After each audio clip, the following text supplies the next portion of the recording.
ಎಲ್ಲರಿಗೂ ನಮಸ್ಕಾರ ಸ್ನೇಹಿತರೆ. ಈ ತಪ್ಪುಗಳಿಂದ ಮನೆಯಲ್ಲಿ ಹಣದ ಕೊರತೆ ಉಂಟಾಗುತ್ತದೆ.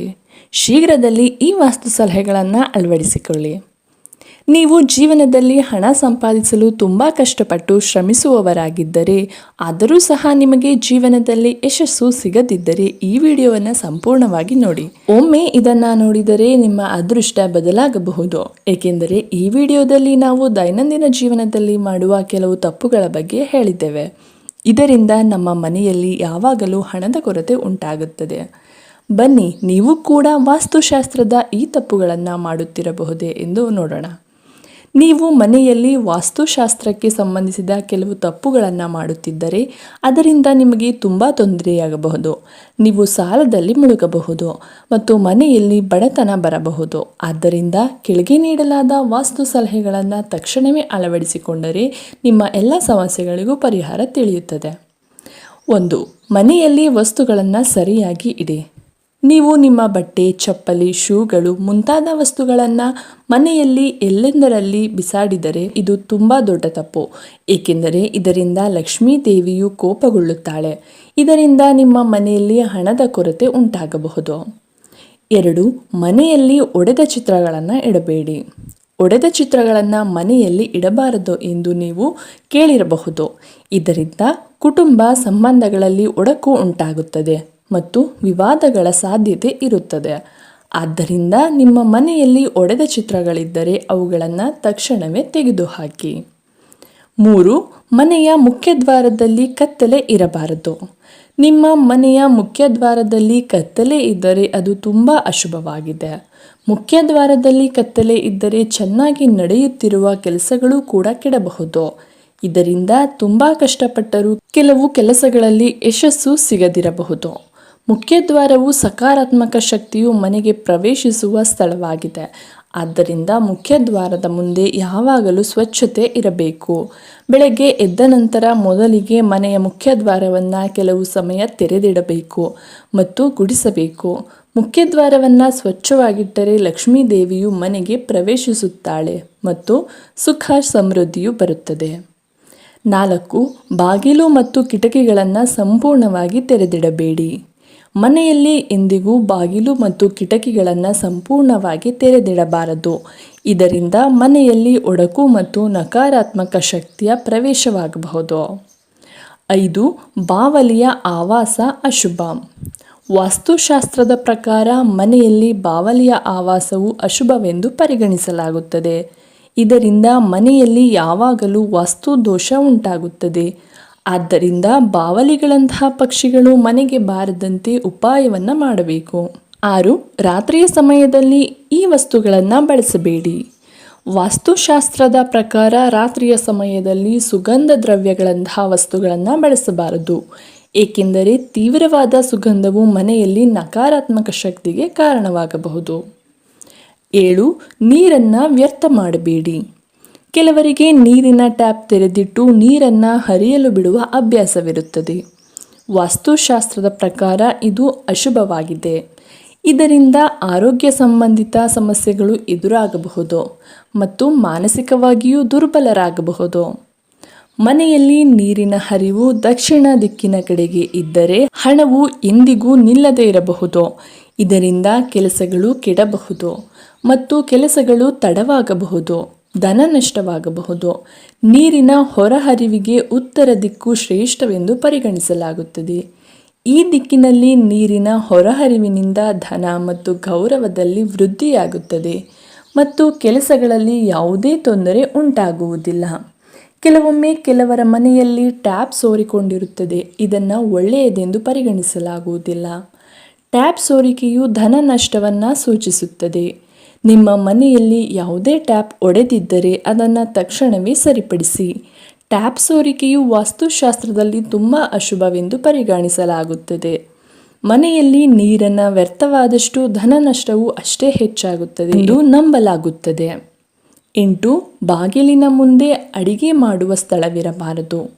ವಾಸ್ತುಶಾಸ್ತ್ರದ ಪ್ರಕಾರ ಮನೆಯ ಅಡಿಗೆಯ ಬಾಗಿಲು ಒಲೆಯ ಮುಂದೆ ಇರುವಂತಿರಬಾರದು. ಇದು ಅಶುಭವೆಂದು ಪರಿಗಣಿಸಲಾಗುತ್ತದೆ. 9. ಕಸದ ಬುಟ್ಟಿಯನ್ನು ಇಲ್ಲಿ ಇಡಬೇಡಿ. ವಾಸ್ತುಶಾಸ್ತ್ರದ ಪ್ರಕಾರ ಕಸದ ಬುಟ್ಟಿಯನ್ನು ಇಡುವ ದಿಕ್ಕು ಸಹ ಮುಖ್ಯವಾಗಿದೆ. ಮನೆಯ ಒಳಗೆ ಎಲ್ಲಿಯಾದರೂ ಕಸದ ಬುಟ್ಟಿಯನ್ನು ಇಡಬಾರದು. ನೀವು ಅದನ್ನು ಮನೆಯ ಹೊರಗೆ ಅಥವಾ ಪ್ರವೇಶ ದ್ವಾರದಲ್ಲಿ ಇಟ್ಟರೆ ಲಕ್ಷ್ಮೀ ದೇವಿಯು ಕೋಪಗೊಳ್ಳುತ್ತಾಳೆ ಮತ್ತು ಆರ್ಥಿಕ ಸ್ಥಿತಿಯು ಕೆಡಬಹುದು. ಅಡಿಗೆಯು ಈ ರೀತಿಯಾಗಿರಬಾರದು. ವಾಸ್ತುಶಾಸ್ತ್ರದ ಪ್ರಕಾರ ಗ್ಯಾಸ್ ಅಥವಾ ಒಲೆಯ ಮೇಲೆ ಯಾವಾಗಲೂ ಪಾತ್ರೆ ಇಡುವುದು ಶುಭವೆಂದು ಪರಿಗಣಿಸಲಾಗುವುದಿಲ್ಲ. ಪೂಜಾ ಸ್ಥಳದ ನಂತರ ಅಡಿಗೆಯು ಅತ್ಯಂತ ಪವಿತ್ರ ಸ್ಥಳವೆಂದು ಪರಿಗಣಿಸಲಾಗುತ್ತದೆ, ಏಕೆಂದರೆ ಇಲ್ಲಿ ಅನೇಕ ದೇವತೆಗಳ ವಾಸವಿರುತ್ತದೆ. ಆದ್ದರಿಂದ ಗ್ಯಾಸ್ ಮೇಲೆ ಯಾವಾಗಲೂ ಪಾತ್ರೆ ಇಡಬಾರದು. ಜೊತೆಗೆ ಕೆಲವರು ಅಡುಗೆ ಮನೆಯಲ್ಲಿ ಔಷಧಿಗಳನ್ನು ಇಡುತ್ತಾರೆ. ಇದು ಸರಿಯಲ್ಲ. ಇದರಿಂದ ಮನೆಯಲ್ಲಿ ಯಾವುದಾದರೂ ಒಬ್ಬರು ಯಾವಾಗಲೂ ಅನಾರೋಗ್ಯದಿಂದ ಬಳಲುತ್ತಿರುತ್ತಾರೆ ಮತ್ತು ಆದಾಯದ ಮೂಲಗಳು ಕಡಿಮೆಯಾಗತೊಡಗುತ್ತವೆ. 11. ಮುಖ್ಯದ್ವಾರದ ಮುಂದೆ ಈ ವಸ್ತುಗಳಿರಬಾರದು. ನಿಮ್ಮ ಮನೆಯ ಮುಂದೆ ಮರ, ವಿದ್ಯುತ್ ಕಂಬ ಅಥವಾ ದೊಡ್ಡ ಕಲ್ಲು ಇದ್ದರೆ ಇದು ಕುಟುಂಬದ ಸದಸ್ಯರ ಆರೋಗ್ಯದ ಮೇಲೆ ನಕಾರಾತ್ಮಕ ಪರಿಣಾಮ ಬೀರುತ್ತದೆ. ಜೊತೆಗೆ ಶತ್ರುಗಳ ಸಂಖ್ಯೆಯಲ್ಲಿ ಏರಿಕೆಯಾಗುತ್ತದೆ ಮತ್ತು ವ್ಯಾಪಾರ ಅಥವಾ ಕಾರುಬಾರಿನಲ್ಲಿ ನಷ್ಟವಾಗಬಹುದು. ಇದರಿಂದ ಕುಟುಂಬದಲ್ಲಿ ಭಿನ್ನಾಭಿಪ್ರಾಯಗಳು ಉಂಟಾಗುತ್ತವೆ ಮತ್ತು ಆದಾಯ ಕೂಡ ಕೆಡಬಹುದು. 12. ಮನೆಯಲ್ಲಿ ನಿಂತಿರುವ ಗಡಿಯಾರವನ್ನು ಇಡಬೇಡಿ. ಕೆಲವರು ಗಡಿಯಾರ ನಿಂತರೂ ಸಹ ಅದನ್ನು ಮನೆಯಲ್ಲಿ ತೂಗು ಹಾಕಿಡುತ್ತಾರೆ.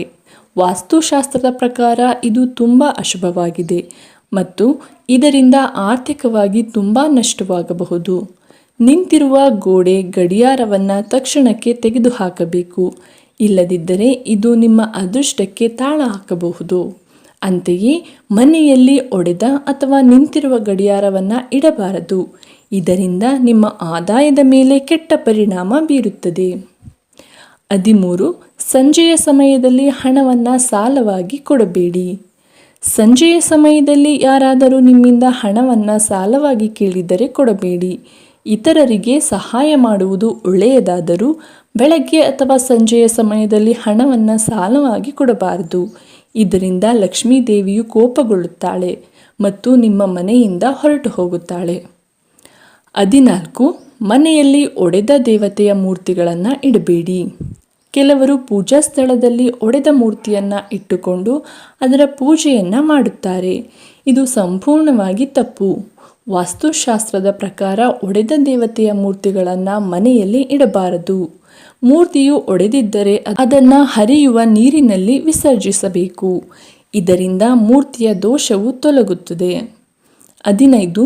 ತಿಜೋರಿಯನ್ನು ದಕ್ಷಿಣ ದಿಕ್ಕಿನ ಕಡೆಗೆ ಇಡಬೇಡಿ. ನಿಮ್ಮ ಮನೆಯ ತಿಜೋರಿ ಅಥವಾ ಹಣದ ಕಪಾಟಿನ ಮುಖವನ್ನು ದಕ್ಷಿಣ ದಿಕ್ಕಿನ ಕಡೆಗೆ ಇಡಬಾರದು. ಈ ದಿಕ್ಕಿನಲ್ಲಿ ಕಪಾಟಿನ ಮುಖವನ್ನು ಇಡುವುದು ಶುಭವೆಂದು ಪರಿಗಣಿಸಲಾಗುವುದಿಲ್ಲ. ಈ ದಿಕ್ಕಿನಲ್ಲಿ ಕಪಾಟಿನ ಮುಖವನ್ನು ಇಟ್ಟರೆ ಅದು ಯಾವಾಗಲೂ ಖಾಲಿಯಾಗಿರುತ್ತದೆ ಮತ್ತು ಹಣವು ಉಳಿಯುವುದಿಲ್ಲ. ನೀವು ದಕ್ಷಿಣ ದಿಕ್ಕಿನಲ್ಲಿ ಕಪಾಟನ್ನು ಇಡಬೇಕಾದರೆ ಅದನ್ನು ತೆರೆಯುವಾಗ ಮುಖವು ಉತ್ತರ ದಿಕ್ಕಿನ ಕಡೆಗೆ ಇರುವಂತೆ ಇಡಿ. ಈ ರೀತಿಯಾಗಿ ಇಡುವ ಕಪಾಟು ಶುಭವೆಂದು ಪರಿಗಣಿಸಲಾಗುತ್ತದೆ. 16. ಮನೆಯಲ್ಲಿ ಜೇಡರ ಬಲೆ ಇರಬಾರದು. ನಿಮ್ಮ ಮನೆಯಲ್ಲಿ ಎಲ್ಲಾದರೂ ಜೇಡರ ಬಲೆ ಇದ್ದರೆ ಅದನ್ನು ತಕ್ಷಣಕ್ಕೆ ತೆಗೆದುಹಾಕಿ.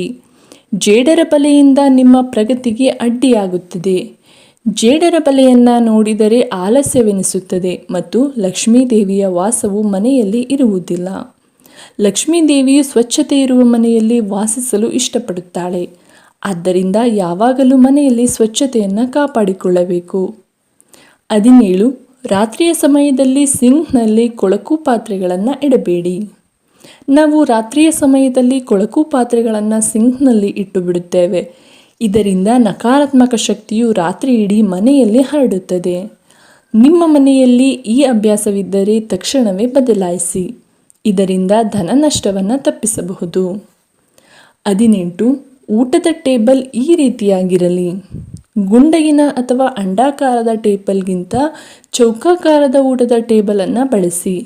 ವಾಸ್ತುಶಾಸ್ತ್ರದ ಪ್ರಕಾರ ಕೊಳಕಾದ ಮನೆಯಲ್ಲಿ ಲಕ್ಷ್ಮೀ ದೇವಿಯ ಕೃಪೆ ಇರುವುದಿಲ್ಲ ಮತ್ತು ಧನ ಧಾನ್ಯದ ವೃದ್ಧಿಯಾಗುವುದಿಲ್ಲ. ಆದ್ದರಿಂದ ಯಾವಾಗಲೂ ಮನೆಯನ್ನು ಸ್ವಚ್ಛವಾಗಿಡಿ. ಪ್ರತಿ ವಾರ ಒಮ್ಮೆ ನೀರಿನಲ್ಲಿ ಸ್ವಲ್ಪ ಉಪ್ಪು ಬೆರೆಸಿ ಮನೆಯನ್ನು ಒರೆಸಿ. 19. ಬೆಳಗ್ಗೆಗೆ ಪಾತ್ರೆಗಳನ್ನು ಬಿಡಬೇಡಿ.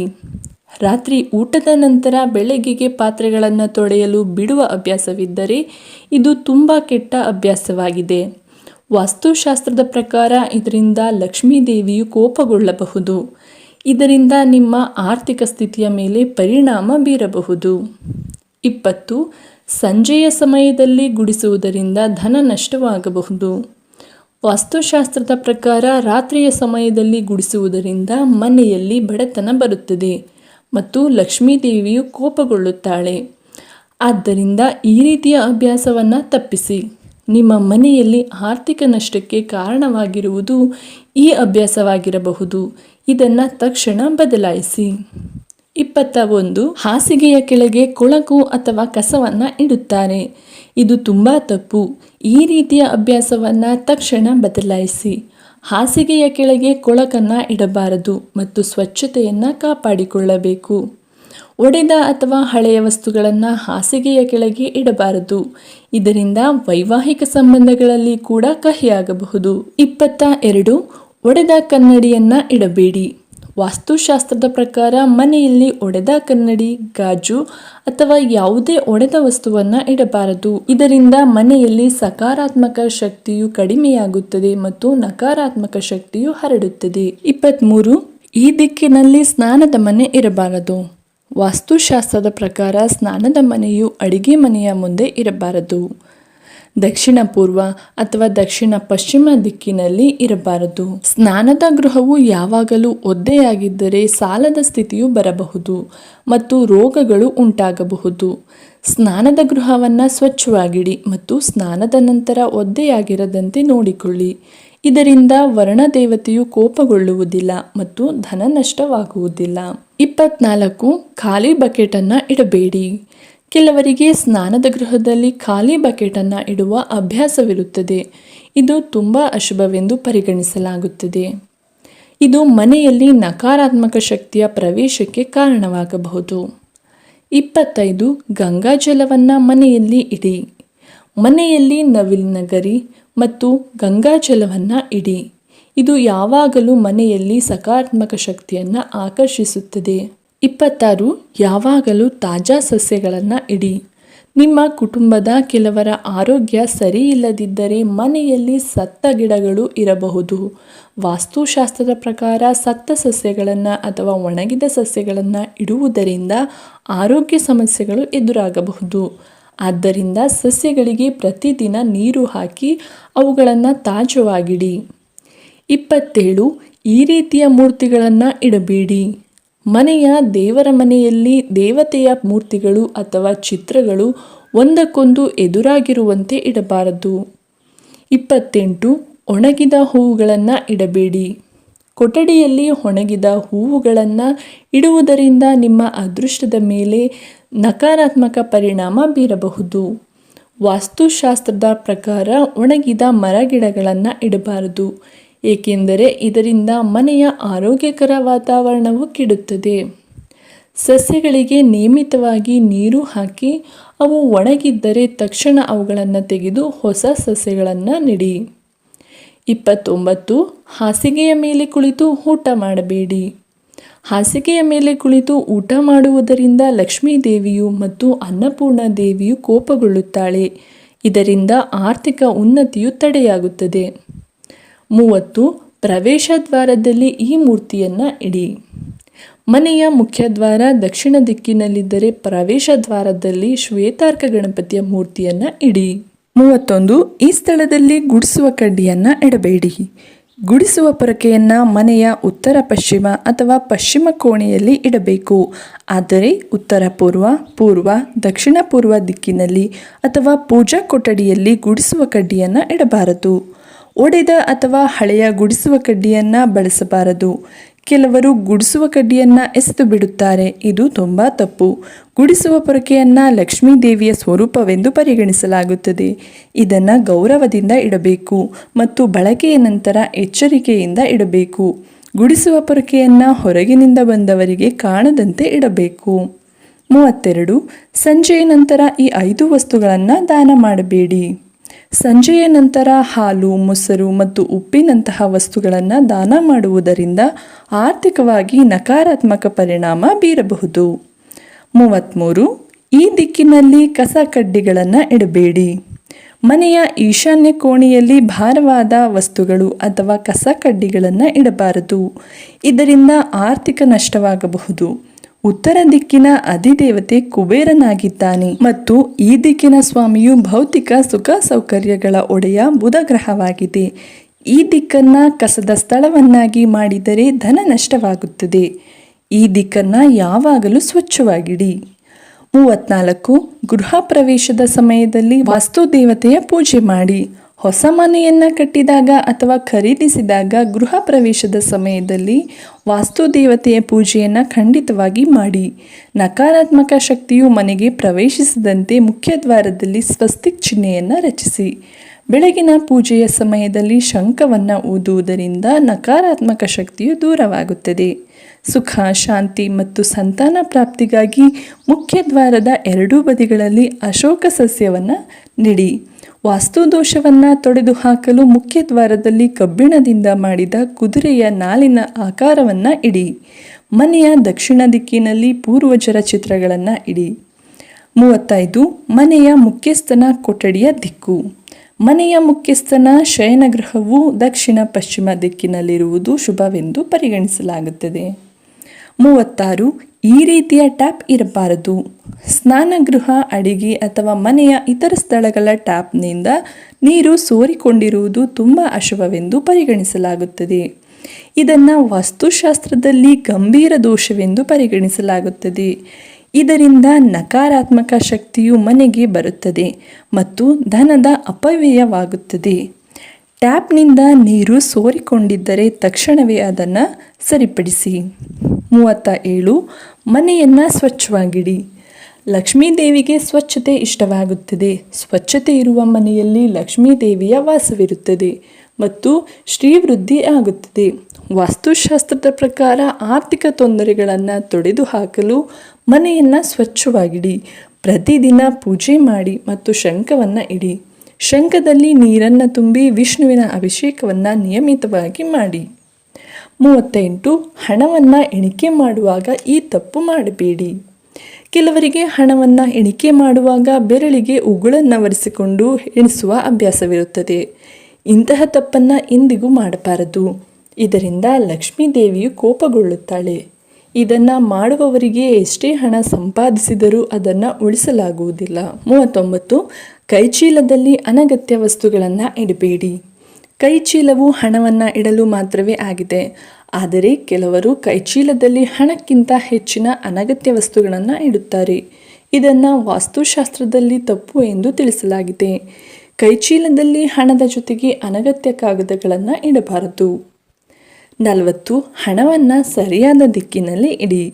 ವಾಸ್ತುಶಾಸ್ತ್ರದಲ್ಲಿ ಯಾವುದೇ ವಸ್ತುವನ್ನು ಇಡಲು ದಿಕ್ಕು ಮುಖ್ಯವಾಗಿದೆ. ಹಣವನ್ನು ಎಲ್ಲಿಯಾದರೂ ಇಡುವ ಅಭ್ಯಾಸವು ತಪ್ಪು. ತಪ್ಪಾದ ದಿಕ್ಕಿನಲ್ಲಿ ಇಡುವ ಹಣವು ಬಡತನಕ್ಕೆ ಕಾರಣವಾಗಬಹುದು. ದಕ್ಷಿಣ ಪಶ್ಚಿಮ ದಿಕ್ಕು ಹಣವನ್ನು ಇಡಲು ಶ್ರೇಷ್ಠವೆಂದು ಪರಿಗಣಿಸಲಾಗುತ್ತದೆ. 41. ಈ ದಿಕ್ಕನ್ನು ಎತ್ತರವಾಗಿಡಬೇಕು. ವಾಸ್ತುಶಾಸ್ತ್ರದ ಪ್ರಕಾರ ಮನೆಯ ಉತ್ತರ ದಿಕ್ಕನ್ನು ಎಂದಿಗೂ ಎತ್ತರವಾಗಿಡಬಾರದು. ಈ ದಿಕ್ಕನ್ನು ಖಾಲಿ ಮತ್ತು ಸ್ವಚ್ಛವಾಗಿಡಬೇಕು. ಸಾಧ್ಯವಾದರೆ ಈ ಸ್ಥಳದ ಭೂಮಿಯನ್ನು ಕಚ್ಚಾ ಭೂಮಿಯಾಗಿ ಬಿಡಿ. ಇದು ಧನ ಮತ್ತು ಸಮೃದ್ಧಿಯನ್ನು ತರುತ್ತದೆ. ಈ ಕೆಲಸಗಳನ್ನು ಮಾಡುವುದರಿಂದ ಮನೆಯು ಧನ, ಸುಖ ಮತ್ತು ಸಮೃದ್ಧಿಯಿಂದ ತುಂಬಿರುತ್ತದೆ. ಜೊತೆಗೆ ನಿಮ್ಮ ಕಷ್ಟದಿಂದ ಸಂಪಾದಿಸಿದ ಹಣದ ಕೆಲವು ಭಾಗವನ್ನು ಉಳಿತಾಯ ಮಾಡಬಹುದು. ಈ ಮಾಹಿತಿಯು ನಿಮಗೆ ಇಷ್ಟವಾಗಿದೆ ಎಂದು ಭಾವಿಸುತ್ತಾ ಈ ವಿಡಿಯೋವನ್ನು ಮುಗಿಸ್ತಾ ಇದ್ದೀನಿ. ಈ ವಿಡಿಯೋಗೆ ಒಂದು ಲೈಕ್ ಮಾಡಿ, ಹಾಗೆ ಶೇರ್ ಮಾಡಿ. ಜೈ ಲಕ್ಷ್ಮೀ ಮಾತಾ ಎಂದು ಕಾಮೆಂಟ್ ಮಾಡಿ. ಎಲ್ಲರಿಗೂ ಧನ್ಯವಾದಗಳು.